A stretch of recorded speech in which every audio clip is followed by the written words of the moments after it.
Hi everyone, welcome to RVJ productions. ఇది ఏ హీరోని కానీ ఏ డైరెక్టర్ని కానీ ఏ ఒక్కరిని కానీ ఉద్దేశించింది కాదు. ఇది ఒక సామాన్యుడి ఆవేదన మాత్రమే.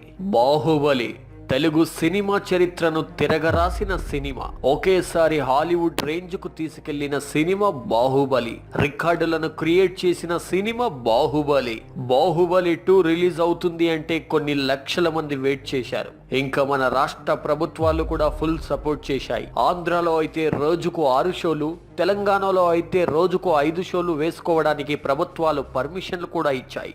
బాహుబలి 2ని సుమారు ప్రపంచవ్యాప్తంగా 9,000 థియేటర్స్ లో వేసుకున్నాయి. ఇక ఇప్పుడు అసలు విషయానికి వద్దాం. రాష్ట్ర ప్రభుత్వాలు ఇంతలా పర్మిషన్లు ఎందుకు ఇచ్చాయి అంటే, ఎంతో కష్టపడి ఎంతో డబ్బుతో తీసిన సినిమా ఇది. ఒకవేళ అటు ఇటు అయితే నష్టాల్లో పడిపోతారో అని ఒక బాధతో రాష్ట్ర ప్రభుత్వాలు ఆదుకున్నాయి ఈ సినిమా యొక్క నిర్మాతలను.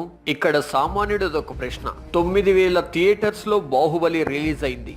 ఒక్కొక్క థియేటర్ లో సుమారు 800 సీట్లు ఉంటాయి అనుకుందాం. అంటే ఒక్క షోలో 9,000 థియేటర్లు ఇంటూ 800 సీట్స్ ఈక్వల్ టు 72 లక్షల సీట్స్.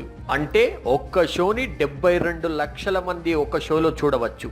ఒక్క టికెట్ కు సగటున 100 రూపాయలు అనుకుంటే 72 కోట్లు ఒక్క షోకి వసూలు చేస్తుంది. ప్రతిరోజు 5 షోస్ అంటే 72 కోట్లు ఇంటూ 5 సుమారు 360 కోట్లు ఒక్క రోజు బాహుబలి 2 వసూలు చేస్తుంది.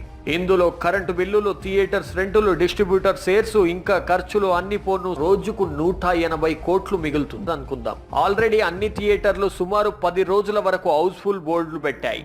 రోజుకు 180 కోట్ల చొప్పున ఇలానే 10 రోజులు వసూలు చేస్తే 1800 కోట్ల వరకు బాహుబలికి వస్తుంది ఇన్కమ్.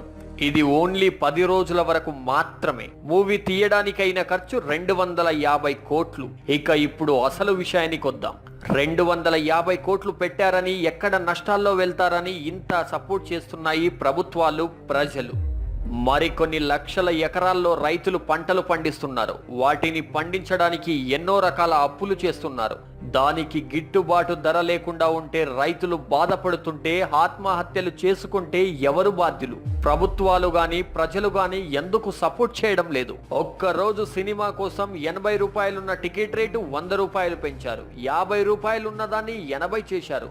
మరి రైతులు పంటలు పండించిన తర్వాత ధరల విషయంలో ఎందుకు పట్టించుకోవడం లేదు? ఒక మూవీ చూడకపోతే పోయేది ఏముండదు, కానీ అన్నం పెట్టే రైతే లేకపోతే మనం బ్రతికేది ఎలా అని ఎందుకు అర్థం చేసుకోవడం లేదు? ఇప్పుడున్న సోషల్ మీడియాలో ప్రతి ఒక్కరూ రైతుల కోసం పోరాడితే, రైతుల కష్టాన్ని వివరిస్తే ప్రభుత్వాలే కాదు కేంద్ర ప్రభుత్వం కూడా దిగి వస్తుంది. అప్పుడు కొంచెమైనా హెల్ప్ చేసిన వాళ్ళం అవుతాం రైతులకు. అంతేగాని ఇలాంటి మూవీస్ కోసం రికార్డులు క్రియేట్ చేయడం వల్ల మనకు వచ్చేదేముండదు.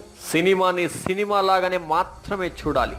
అది ఎప్పుడైనా ఎక్కడైనా చూడవచ్చు. ఒక్కటి మాత్రం చెప్పగలం, అన్నదాత సుఖంగా ఉన్నప్పుడే దేశం సంతోషిస్తుంది. జై హింద్.